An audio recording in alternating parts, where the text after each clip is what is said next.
Nobody that is so quite able consequences of destroying family altars. I can work in one family or destroy the family altar for a severe consequence. You know why?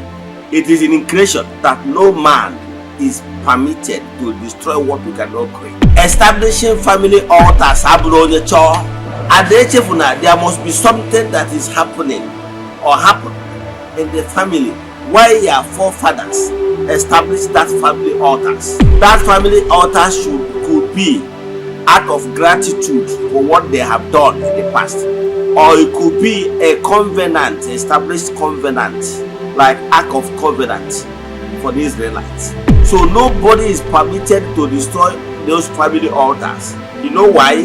Because your father and your forefathers that established those altars established them in agreement with supernatural forces based on inspiration.